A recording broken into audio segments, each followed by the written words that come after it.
이번 순서는 후보자 주도권 토론 시간입니다. 각 후보에게 5분 동안 토론의 주도권을 드릴 겁니다. 순서에 따라서 미래통합당 이영규 후보 주도권 토론 진행해 주시기 바랍니다. 며칠 전 한겨레 신문에 이런 기사가 났습니다. 명함은 지역 의원님인데 보유 아파트는 죄다 서울 강남. 그 기사에 우리 박 후보님은 서울에 57억 7,500만 원짜리 아파트를 가지고 있다. 이렇게 기사가 나왔습니다. 그런데 이번에 그 후보자 정보공개 자료에 보면 또 박 후보님은 정림동에도 1억 2,700만 원짜리 아파트가 있어요. 그러면 지금 우리 서민들은 집 한 채도 없는데 우리 박 후보자님은 1가구 2주택이라는 이야기고, 특히 서울의 아파트는 57억 7,500만 원으로 돼 있어요. 이게 2000년도 기준으로 따져보니까 대략 한 3, 4억 될 것 같아요. 그러면 국회의원 5선 하면서 지금 20년 동안 약 50억 이상이 그 아파트 한 채에서만 늘었는데, 통상 우리 더불어민주당에서 부동산 투기를 굉장히 비판을 많이 합니다. 이영규 후보 질문 끝내주시기 바랍니다. 지금 1분이 넘었거든요, 질문 시간이. 알겠습니다. 그래서 우리 박 후보자님이 이렇게 서울에 비싼 아파트를 가지고 있는데 서민들의 내 집 마련 꿈을 이해할 수 있나, 서민 관련된 정책을 추진할 수 있는지 한번 말씀해 주시기 바랍니다. 예, 우선 저는 첫 직장이 서울입니다. 중앙일보 본사에 근무를 했고 서울시 부시장을 했죠. 제가 지금 서울에 있는 아파트는 산 것만 만 30년이 넘은 아파트입니다. 공시지가가 올린 것이고요. 그렇게 비싸게 팔 수 있다면 좀 팔아주시기를 바랍니다. 그리고 저는 서울시 부시장부터 지금까지 20여 년간 매년 해마다 엄격한 재산 검증을 받습니다. 공직자윤리위원회, 언론, 시민단체, 그리고 정보기관의 것을 받습니다. 저는 공직생활하면서 지금까지 단 한 주의 주식을 산 적도 없고요.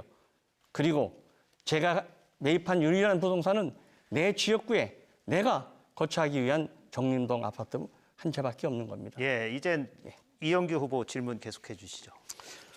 지금 서울의 아파트에는 그럼 누가 사시는 건지, 박 후보님의 생활 본거지는 서울인지 대전 정림동인지, 또 가족, 특히 사모님하고 자제분들은 서울에 사시는 것인지 아니면 대전 정림동에 사시는 것인지, 그리고 1가구 2주택이라는 문제에 대해서는 어떻게 말씀하실 것인지 한번 설명해 주시기 바랍니다.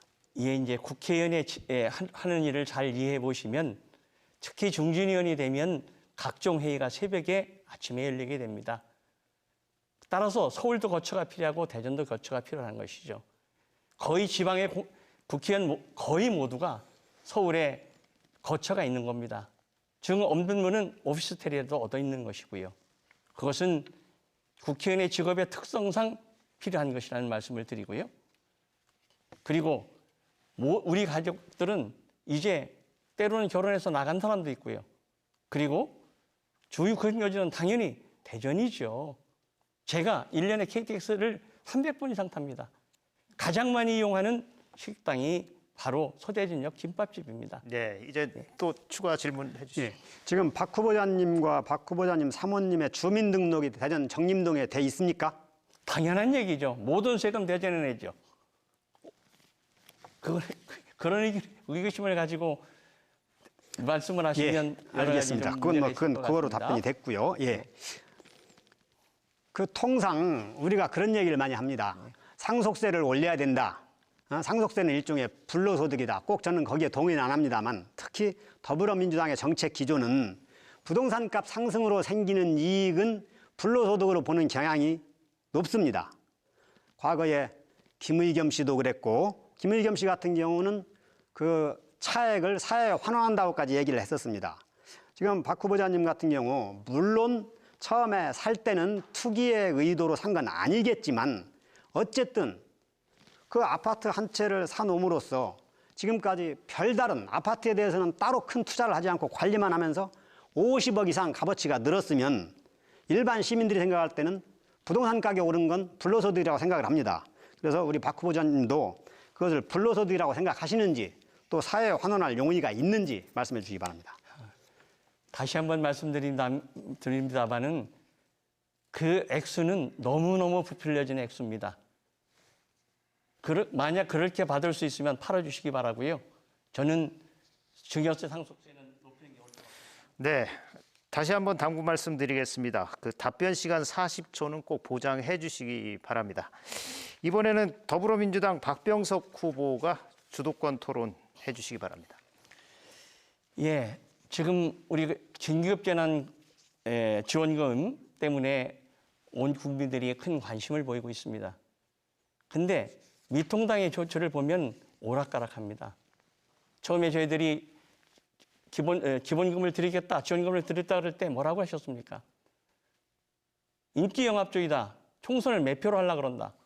그러더니 곧 이어서 국민채권 40조를 발행한다 그러더니 100조를 예산을 전용한다 그러더니 그 다음에는 또 240조를 만들겠다 그러더니 이제는 50만 원씩 다 주겠다고. 그리고 나라의 곳간이 비어서 큰일 났다 그러더니 이제는 전 국민에게 주겠다고 얘기를 하고 있습니다. 도대체 우리 미통당의 정책 기조는 무엇이고 우리 이 후보의 뜻은 무엇입니까? 우선 우리 미래통합당의 약칭은 통합당입니다. 미통당이 아닙니다. 그래서 그 부분은 혹시 잘 이해를 못하고 계시면 앞으로는 통합당이라고 불러주시면 좋을 것 같고요. 예, 그렇게 하겠습니다. 예. 예. 그리고 처음에 비판했던 거는 일회성 현금 살포는 효과가 없다. 지금도 저는 그런 생각을 합니다. 일회성 현금 살포보다는 이 코로나 사태로 위기에 내몰린 소상공인 자영업자들이 재활할 수 있고 다시 일어설 수 있도록 지속적인 지원, 그러니까 새로 거기에 근로자들한테 무슨 혜택을 준다든지 임대료 지원을 한다든지 저가에 임대할 수 있는 사업장을 마련해 준다든지 하는 것처럼 재활, 차활 할 수 있는 여건을 마련해 줘야지 일회성, 이전소득성 현금 살포는 적절치 않다는 것을 말씀드렸던 겁니다. 예, 이제 추가 질문 해주시죠. 네. 그런데 어제 황교안 대표께서 전 국민에게 1인당 50만 원씩 그냥 일주일 이내에 주자 이렇게 얘기했어요? 그거는 일회성 현금 살포가 아닌가요? 그거겠죠. 지금 열린 더불어민주당에서 하위소득 70%한테 100만 원씩 주자고 했는데 기준 마련이나 이런 게 상당히 논란이 많으니까 차라리 그럴 바에는 그 혼선을 없애기 위해서 그러면 전 국민한테 50만 원씩을 주자. 그러면 재원이 비슷하게 되든 어떻게 되든. 그리고 지금 우리 미래통합당의 입장은 이번 한 번으로 끝나는 게 아니고 지난번에 김종인 총괄 선대위원장께서도 말씀하셨다시피 예산이 이미 512조 원이 편성이 돼 있으니까 긴급하게 그거를 100조 원 정도를 코로나 사태 극복 위기 대응 자금으로 쓰자. 이런 이야기입니다. 그러니까 황교안 대표 그 말씀도 이번 한 번에 끝내겠다는 뜻이 아닙니다. 예, 또 추가 질문해 주시죠. 그러면 지금 통합당이요? 통합당에서 얘기하는 것은 긴급 지원금입니까? 기본 소득입니까? 그리고 전 국민에게 주자는 것은 지금까지 통합당이 그렇게 강조했던 보편복지 쪽으로 선회하는 것인데 지금까지 주장했던 선별복지에서 보편복지로 넘어가는 것입니까? 자, 그러면 오늘 이해찬 민주당 대표께서 70%만 주자고 하던 거를 전 국민한테 주자고 했습니다. 그러면 우리 지금 박 후보자님께서 우리 통합당의 방향이 잘못됐다고 하면 이해찬 대표께서는 그 잘못된 방향을 따르려고 하는 건가요? 예, 우리는 처음서부터 전 국민에게 주자는 주장을 했습니다. 그러나 우리 제1야당이 저런 반대 의견을 가지고 있으니 야당의 의견도 수렴해서 적절한 타협점을 찾자. 그랬던 것이 하위 70%입니다. 근데 180도 전환해서 갑자기 황교안 대표께서 현금 살포고 매평해라던 주장하던 당이 갑자기 전 국민에게 50만 원을 주자니까 그건 우리의 방향과 일치된다. 그러면 그렇게 하자 하는 것이 우리의 입장이고요. 우리는 일관성을 지키고 있는 것입니다. 그리고 저는 이번에 있어서 지금 후가적 의기입니다. 경쟁하면 안 됩니다.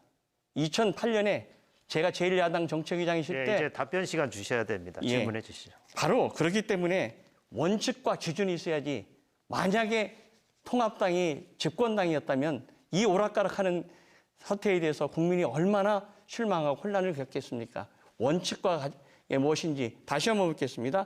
지원금입니까? 기본소득입니까? 선별복지입니까? 보편적 복지입니까?